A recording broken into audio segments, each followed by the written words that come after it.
আমাদের দুঃখে জীবন যায়, কেউ আমাদের ফিরে চায় না। আমরা চলতে পারি না, পোলা পারলে বরাতে করাইতে পারি না। চাচা জি আসসালামু আলাইকুম। ওয়ালাইকুম সালাম। জাল ফেললেন? জি জাল ফেলাইলাম, মাছ ধরাবো। একটু কথা বলবো আপনার সাথে। আচ্ছা কোন মাছ ধরা পড়বে? ধরা তো পড়েই। মাছ কেমন নদীতে এখন? নদীতে মাছ ভালো, গুড়া মাছ, সবগুলো মাছ না? এই যে বন্যা পার হয়ে গেল, তো এখন তো মাছ মোটামুটি বেশ ভালো হওয়ার কথা, তাই না? ভালো হওয়ার কথা, কিন্তু মাছ পুকুরে তো নাই মাইছিল। আমরা এই দিকটায় আগায় যাই, আপনার সাথে কথা বলবো। আচ্ছা আপনার নাওটা আগায় নেই। দেখি তো কি মাছ উঠলো। গুড়া মাছ উঠছে। আচ্ছা এই তো মা, মাছ তো খুব একটা নাই। চাচা এখানে তো সব ছোট ছোট মাছ দেখতে পাচ্ছি, খুব একটা মাছ দেখতে পাচ্ছি না। তুমি ধরা পড়েনি? চান্দা মাছ আর পুঁটি মাছ এর মুড়ি। চাচা কত বছর ধরে মাছ ধরেন? মনে করেন আমার প্রায় 40 বছর ধরে মাছ মারি। মাছ কি শুধুমাত্র এই ঝিনাই নদীতেই ধরেন নাকি অন্য কোনো অন্য নদীতে যাই আমরা? বসেন, আপনার সাথে বসে বসে কথা বলি। অন্য কোন নদীতে যান? যমুনা নদীর যাই। আচ্ছা এই যে ইয়ে নদীর যাই, মুড়ে খরখা নদীর যাই আমরা। ফরকা? জি। আর ওই যে মুড়ে ঝারকাটা নদী আছে। আচ্ছা, মানে সবগুলো নদীতেই গিয়ে মাছ ধরেন? জি মাছ ধরি আমরা।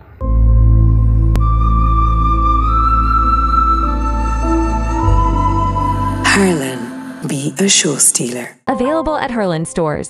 আচ্ছা, তো প্রতিদিন কখন নামেন মাছ মারতে? মাছ ধরতে মনে করেন সকালে 7টা দিক দিয়ে যাই আমরা, বাড়িতে খাওয়া দাওয়া করে। আচ্ছা, রাতে মাছ ধরেন না? আইতে মাছ ধরি কম।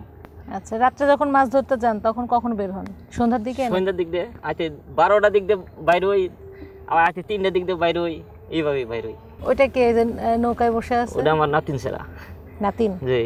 পরিবারে কে কে আছে আপনার? আমার পরিবার আছে 5টা ছেলে মেয়ে। আচ্ছা। আর 2জন, আমরা 7 জন আছি। অনেক দিন ধরেই তো মাছ মারেন আপনি নদীতে? জি। তো কোনো রকমের বিপদ আপদের সম্মুখীন হন না? বিপদ আপদ পরেই ডাকাত ডুকে ধরে, অন্য মানুষ আরো ই করে, অন্য ব্যথা গাইল ভরে, বোঝেন নাই।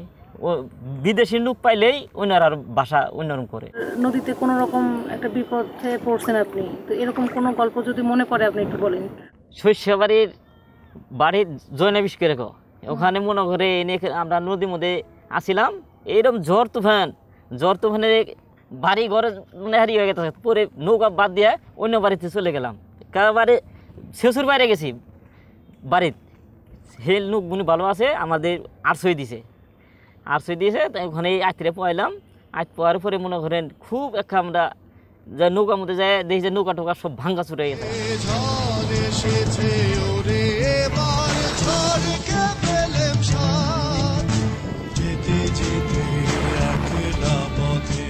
পরে হেঁটে বিরছে জাল ধরি সব বাইক হইরা, তারপরে আমরা মাছ আবার সকালে ধরি।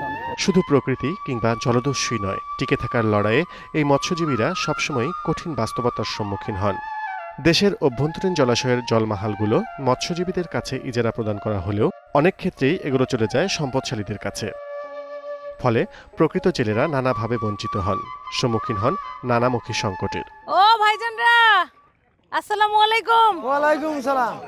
সবাই কেমন আছেন? আল্লাহ ভালো আছে। আছি মোটামুটি, আপনাদের দোয়ায়। আমাদের দোয়ায়।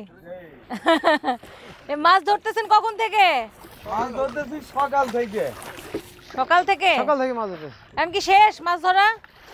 না, শেষ হয়ে হারে না। ওই আছে মনে করেন যে 1 পা 8 পা, আমরা 15-20 জন হইলেও মনে করেন যাইলে 100-150 টাকা করে পরে।